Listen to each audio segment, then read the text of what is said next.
Hi friends, இன்னைக்கு நாம பிடி கொழுக்கட்டை ரெசிபி தான் பார்க்க போறோம். இது எல்லாருக்குமே செய்ய தெரிஞ்ச ஈஸியான டிஷ் தான். இதையே கொஞ்சம் வித்தியாசமா பாசிப்பருப்பு ஆட் பண்ணி சூப்பரா டேஸ்டியா எப்படி பண்றதுன்னு பார்க்கலாம்.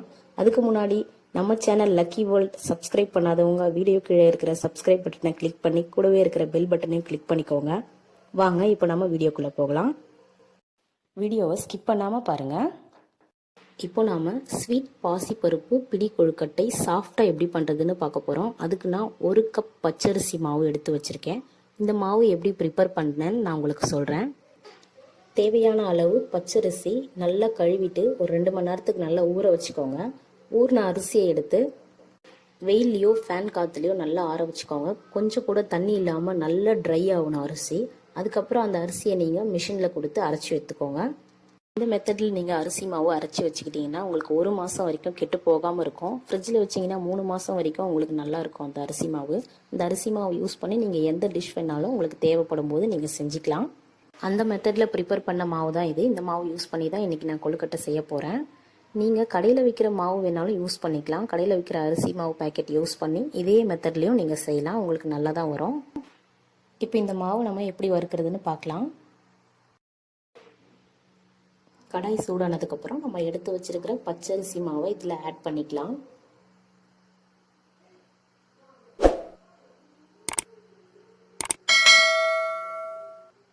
லோ ஃப்ளேமில் நல்லா வறுத்துக்கோங்க. ஒரு 5 நிமிஷத்துக்கு உங்களுக்கு நல்லா லோ ஃப்ளேமில் வறுத்துட்டே இருங்க. இது பச்சை மாவுன்றதால இது ஒரு 50% குக் ஆகிற அளவுக்கு நம்ம வறுத்துட்டே இருக்கணும். கலர் மாறிடக்கூடாது. கைவிடாமல் வறுத்துட்டே இருங்க, அப்போ தான் கலர் மாறாது உங்களுக்கு.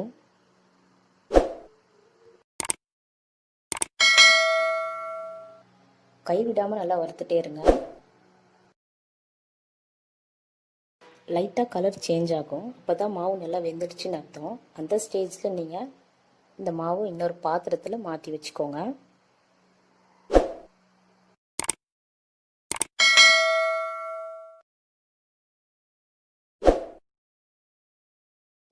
கொழுக்கட்டை மாவு பிசையறதுக்கு இப்போ நம்ம வெள்ளைப்பாகு காசிக்க போகிறோம். அது எப்படி காசலான்னு பார்க்கலாம் வாங்க.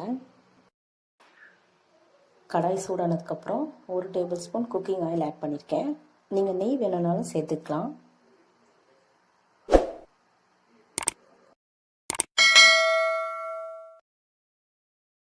இது கூட 1/2 கப் பாசிப்பயிறு நான் சேர்த்துருக்கேன்.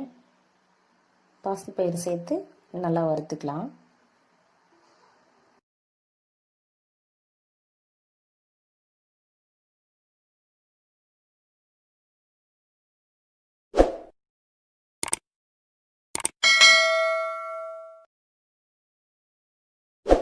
லைட்டாக கலர் மாறுற வரைக்கும் வறுத்துக்கலாம். அப்போ தான் சீக்கிரமாக வெந்துடும் பருப்பு.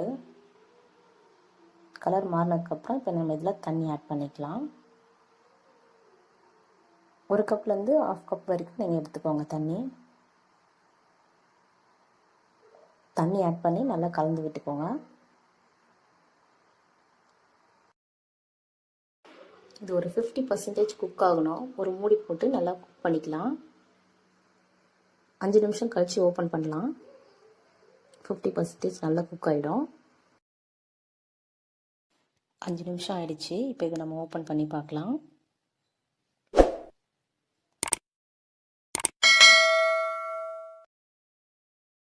பாசிப்பருப்பு 50% குக் ஆகிடுச்சு. இந்த ஸ்டேஜில் நம்ம இப்போது வெல்லம் சேர்த்துக்க போகிறோம். நான் 1 கப் வெல்லம் சேர்த்துருக்கேன். உங்களுக்கு இனிப்பு தேவையான அளவு நீங்கள் வெல்லம் சேர்த்துக்கோங்க. வெல்லம் சேர்த்து நல்லா இப்படி கலந்து விட்டுக்கோங்க. கட்டியெல்லாம் இல்லாமல் நல்லா கலந்துக்கோங்க.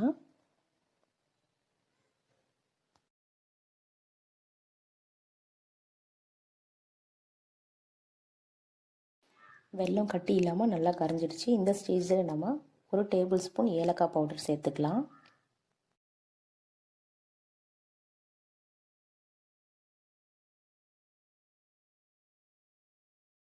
1/4 ஸ்பூன் உப்பு சேர்த்துக்கோங்க. அப்போ தான் ரொம்ப ஸ்வீட்டாக இருக்கும். எல்லாம் சேர்த்து நல்லா இப்படி கலந்து விட்டுக்கோங்க.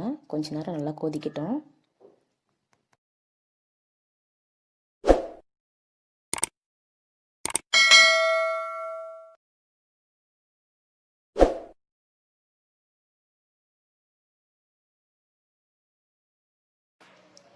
பாகு நல்லா கொதிச்சிடுச்சு. இந்த ஸ்டேஜில் 1 கப் துருவின தேங்காய் ஆட் பண்ணி நல்லா கலந்து விட்டுக்கலாம்.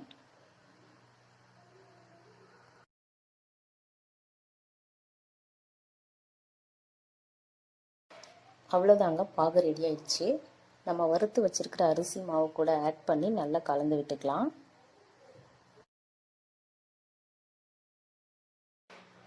பாகு ரொம்ப சூடாக இருக்கும். ஒரு கரண்டி யூஸ் பண்ணி கலந்து விட்டுக்கோங்க.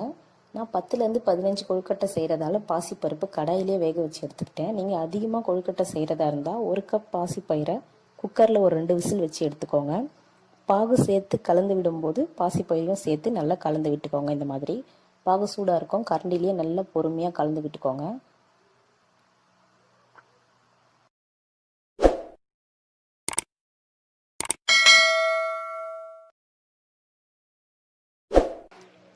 மாவு கொஞ்சம் கெட்டியாக இருக்கிற மாதிரி இருந்தால் கொஞ்சமாக தண்ணி ஆட் பண்ணி நல்லா பிசைஞ்சு விட்டுக்கோங்க. தேவையான அளவு தண்ணி ஆட் பண்ணிக்கோங்க.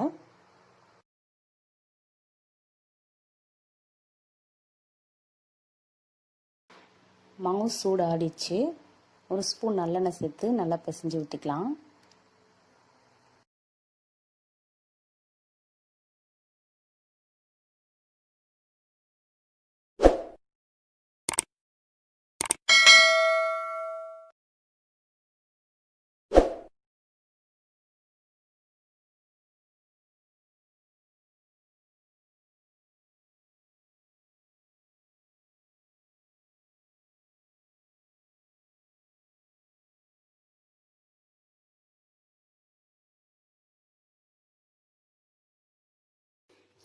மாவு நல்லா பிசைஞ்சாச்சு. கொஞ்சம் கொஞ்சமாக மாவு எடுத்து இந்த மாதிரி நம்ம பிடிச்சி வச்சுக்கலாம்.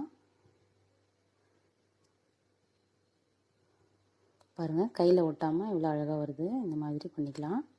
இதே மாதிரி நான் எல்லா மாவையும் பண்ணிக்கலாம். எல்லா மாவையும் கொழுக்கட்டையில் பிடிச்சி வச்சுக்கிட்டேன். இந்த மாதிரி ஒரு இட்லி பாத்திரம் எடுத்து சூடானதுக்கப்புறம் ஒயிட் துணி ஆட் பண்ணிக்கோங்க. அதில் பிடிச்சி வச்சுருக்கிற எல்லா கொழுக்கட்டையும் ஒன்று ஒன்றா அதில் ஆட் பண்ணிக்கோங்க.